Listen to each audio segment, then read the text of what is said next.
Khan sir को detain किया गया है। खान सर बीपीएससी आयोग जा रहे थे, खान सर को डिटेन कर लिया गया है। आप देख रहे हैं हम लोग खान सर को डिटेन कर लिया गया।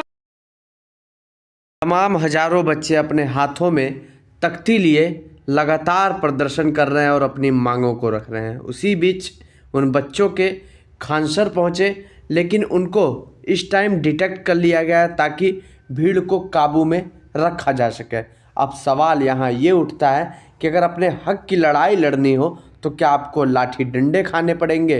क्या इन सत्ता में बैठे लोगों की बातें माननी पड़ेगी? चाहे किसी तरीके से भी करें, कुछ भी करें, इनकी बातें आप मानिए, नहीं तो आप लाठी डंडे खाइए।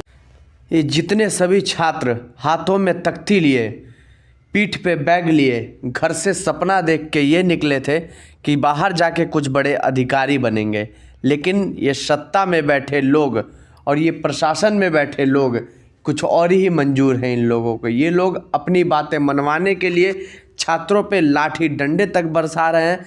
ये नहीं सोचा इन्होंने कि आखिरकार लाठी डंडे क्यों बरसाए जा रहे हैं, क्यों इनको अपनी बातें मनाई जा रही हैं, नॉर्मलाइजेशन आखिरकार क्यों लगाया जा रहा है। जब इतने दिनों से ये एग्ज़ाम ऐसे ही चल रहा था तो अब साहब के मन में कैसे ऐसा आ गया कि अब नॉर्मलाइजेशन लगाएंगे। नॉर्मलाइजेशन लगा के आखिरकार कौन सा तीर मार लेंगे साहब, ये जानना चाहता हूँ। खान सर को थाने में बैठा लिया गया है और थाने में बैठाने का कारण ये भी सबसे बड़ा समझा जा सकता है कि वहाँ पे खान सर को देख के कई लाखों में, कई हज़ारों में विद्यार्थियों की हुजूम वहाँ पे आ चुकी थी, जिसको लेकर पुलिस वाले उन हुजूमों को संभाल नहीं सकते। इसको लेकर खान सर को थाने में बैठाया गया ताकि वो जितनी भीड़ है वो वापस जा सके या फिर एक जगह शांति से बैठ सके।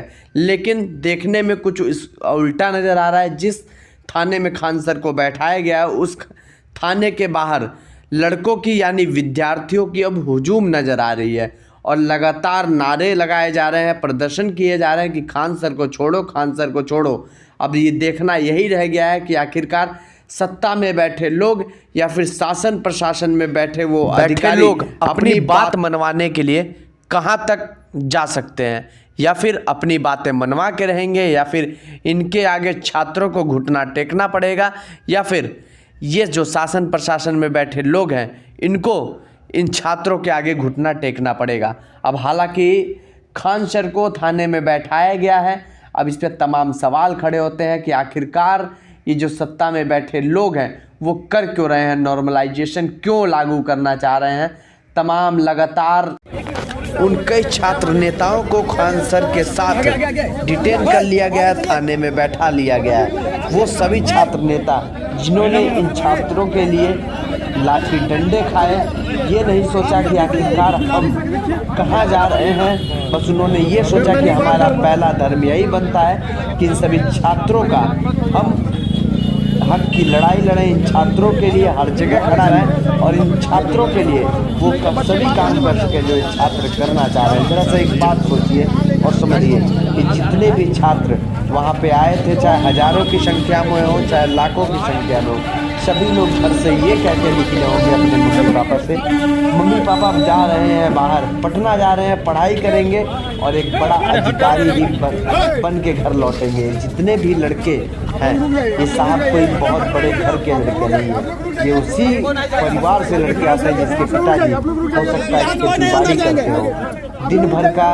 पैसा कुछ कमा के लाते हो सकता है, सब घर की दाल पानी चलती हो सकता है। जितने लड़के ये यहाँ पटना में रह के पढ़ाई कर रहे हैं वो 2 वक्त की रोटी सही से नहीं खा पाते होंगे, फटे बनियान में, फटे कपड़े में अपनी ज़िंदगी को किस तरीके से गुजारा कर रहे होंगे। लेकिन ये जो लोग बैठे हुए हैं सत्ता में, बीपीएससी को नॉर्मलाइजेशन लगाने की तैयारी है, ना जाने नॉर्मलाइजेशन लगा के अब साहब कर ही क्या लेंगे।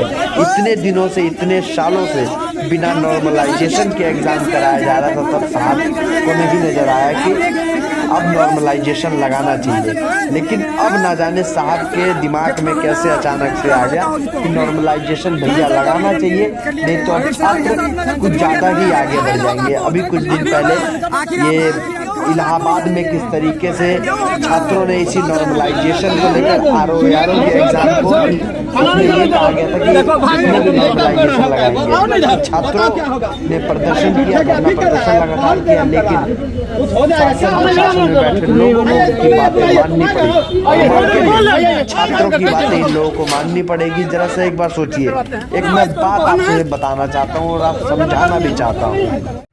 मुझे नहीं लगता कि खान सर कभी किसी गलत चीज़ों के फेवर में आएंगे। ज़रा से एक बार समझिए, अगर ये नॉर्मलाइजेशन लगाना सही होता तो आखिरकार खान सर और वो तमाम अध्यापक जो पटना में अपना कोचिंग डाल के बच्चों को पढ़ाते हैं, वो आखिरकार इन लड़कों के सपोर्ट में क्यों आते हैं? कहीं ना कहीं ये चीज़ें गलत हो रही हैं, इसलिए इनको मैदान में आना पड़ा है और लगातार छात्रों के साथ इनकी लड़ाई, इनके हक की लड़ाई लड़नी पड़ी है।